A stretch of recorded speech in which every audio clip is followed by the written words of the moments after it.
আল্লাহর রাসূলের জালিলুল কদর সাহাবী সাইয়্যিদনা আমর ইবনুল জামুহ রাদিয়াল্লাহু তাআলা আনহু উহুদের প্রান্তে আল্লাহর রাসূল সাল্লাল্লাহু আলাইহি ওয়াসাল্লাম বলছেন, আমার জামুহ কই রে, আমার জামুহ কই, আমার আমর ইবনুল জামুহ কই। আমর ইবনুল জামুহকে এত বিনয়ের সঙ্গে খুঁজছেন কেন? আমর ইবনুল জামুহ এমন একজন সাহাবা, আমর ইবনুল জামুহের ডান পা নাই, ডান পাহীন একজন ন্যাংরা সাহাবা। আমর ইবনুল জামুহের সামনে যখন যুদ্ধের ঘোষণা হয়ে গেল, উহুদ যুদ্ধের দামামা বেজে গেল, এমন তো অবস্থায় আমর ইবনুল জামুহ এসে বলে, ইয়া রাসূলুল্লাহ সাল্লাল্লাহু আলাইহি ওয়াসাল্লাম, আমি যুদ্ধে যেতে চাই, আমাকে যুদ্ধে যাবার অনুমতি দেন, আমি যুদ্ধ করতে চাই। এমন তো অবস্থায় আল্লাহর রাসূল অনুমতি দিলেন। আমর ইবনুল জামুহের 3 সন্তান দৌড়ে আসলেন আর বললেন, ওগো রাসূল, আমরা 3 ভাই তো যুদ্ধের প্রান্তে আছি, আমার বাবাকে নেওয়ার কি দরকার? আল্লাহর রাসূল আমর ইবনুল জামুহকে ডাকলেন, বললেন, এ জামুহ, তোকে আল্লাহ রব্বুল আলামিন রক্সুদ দিয়েছে, তুই যা, তোর যুদ্ধ করা লাগবে না। আমর ইবনুল জামুহ বলছেন, ইয়া রাসূলুল্লাহ সাল্লাল্লাহু আলাইহি ওয়াসাল্লাম, তাহলে কি আমার পাটাই জান্নাতে যাবার জন্য বাধা হয়ে গেল? ওগো রাসূল, তাহলে কি আমার পায়ের জন্যই আমি আর জান্নাত যেতে পারবো না? এমন তো অবস্থায় আমর ইবনুল জামুহের এমন কথা শোনার পরে আল্লাহর রাসূল ইমোশনাল হয়ে গেলেন। আল্লাহর রাসূল বলছেন, জামুহ রে, তুই কি চাস? আল্লাহর রাসূলকে আমর ইবনুল জামুহ বলছেন, ইয়া রাসূলুল্লাহ সাল্লাল্লাহু আলাইহি ওয়াসাল্লাম, আপনি আমাকে অনুমতি দিন আর আমার 3 সন্তানকে বলেন, এই যুদ্ধের প্রান্তে সবচাইতে শক্তিশালী যেই ঘোড়াটা রয়েছে, ওই ঘোড়ার সঙ্গে আমাকে বেঁধে দিতে, ওই ঘোড়ার পিঠের উপরে আমাকে বেঁধে দিতে বলেন, যাতে আমি যুদ্ধ করতে পারি, পড়ে না যাই। ঠিক কথা মতো আমর ইবনুল জামুহ রাদিয়াল্লাহু তাআলা আনহুকে একইভাবে ওই শক্তিশালী ঘোড়ার উপরে যেই মুহূর্তে বেঁধে দেওয়া হলো, আমর ইবনুল জামুহের সামনে উহুদের প্রান্তে সেই যুদ্ধ শুরু হয়ে গেল। এবার আমর ইবনুল জামুহ রাদিয়াল্লাহু তাআলা আনহু বীর বিক্রমের মতো যুদ্ধ করতেছিলেন। যুদ্ধ এক পর্যায়ে শেষ হয়ে গেল। আমর ইবনুল জামুহ রাদিয়াল্লাহু তাআলা আনহুর খোঁজ করছিলেন। আল্লাহর রাসূল একে একে প্রত্যেকটা সাহাবার খোঁজ করলেন।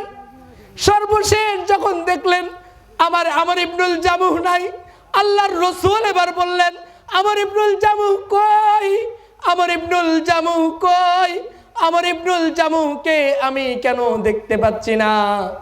আমর ইবনুল জামুহের সন্তান দৌড়ে এসে বলল, ইয়া রাসূলুল্লাহ সাল্লাল্লাহু আলাইহি ওয়াসাল্লাম, ওই যুদ্ধের প্রান্তে যেই মুহূর্তে কাফেরগুলো আপনাকে তীর নিক্ষেপ করতেছিলেন, আপনার দিকে যখন তীর আসতেছিল, এমন তো অবস্থায় তালহা রাদিয়াল্লাহু তাআলা আনহু তার বুকের সঙ্গে আপনার বুকটাকে যখন লাগিয়ে ওই উহুদ প্রান্তের দিকে, উহুদ পাহাড়ের দিকে নিয়ে যাচ্ছিলেন, পিছন দিক থেকে তালহার পিঠের মধ্যে তীর ঢোকে, তালহা হাসে, তালহার পিঠ তীর ঢোকে আর তালহা হাসে।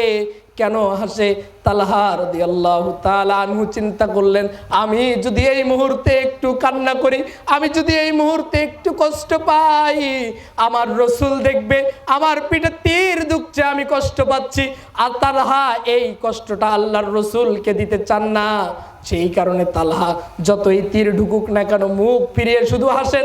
তালহা যখন আস্তে আস্তে ওই উহুদ প্রান্তের দিকে আল্লাহর রাসূলকে যখন নিয়ে যাচ্ছিলেন, আমর ইবনুল জামুহের সন্তান বলেন, সেই মুহূর্তে কাফেররা যখন আল্লাহর রাসূলের কাছাকাছি আসতেছিলেন, সকল কাফেররা যখন এক জায়গায় হচ্ছিলেন, আমার বাবা আমর ইবনুল জামুহ ওই মুহূর্তে ডান পাহীন সাহাবী তার ঘোড়াটাকে ছুটিয়ে দিয়েছেন। আর ওই শত শত কাফেরদের মধ্যে যেই মুহূর্তে আমার পিতা আমর ইবনুল জামুহ ঢুকে পড়েছেন, আমর ইবনুল জামুহ ঢুকে অসংখ্য সাহাবাদের মধ্য থেকে যখন ওই কাফেররা আমার রাসূলকে আক্রমণ করতেছিলেন, ওই কাফেরদেরকে শহীদ করা শুরু করলেন। এক পর্যায়ে আমর ইবনুল জামুহ তার পাশ থেকে যখন আঘাতের পর আঘাত আসতেছিলেন, আমর ইবনুল জামু মৃত্যুবরণ করলো। আল্লাহর রাসূল এরপরে বললেন, আব্দুল্লাহ ইবনে আমর কই? ও তো আমর ইবনুল জামুহের বন্ধু ছিল।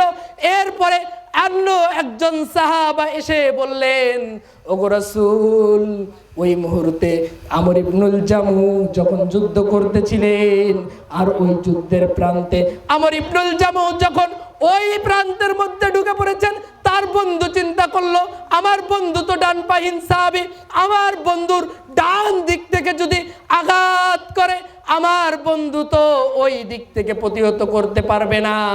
বীর বিক্রমের মতো আব্দুল্লাহ ইবনে আমর ঘোড়া ছুটিয়ে দিয়েছেন, আর ওই মুহূর্তে যুদ্ধ করতে করতে দুইজন সাহাবা একসঙ্গে শহীদ হয়েছেন। বলেন না আল্লাহু আকবার। একটাবার চিন্তা করেন, আল্লাহর রাসূল সাল্লাল্লাহু আলাইহি ওয়াসাল্লামের সাহাবা, নিজের জীবন যায় যাক, আল্লাহর রাসূলের জীবন বাঁচাতে হবে।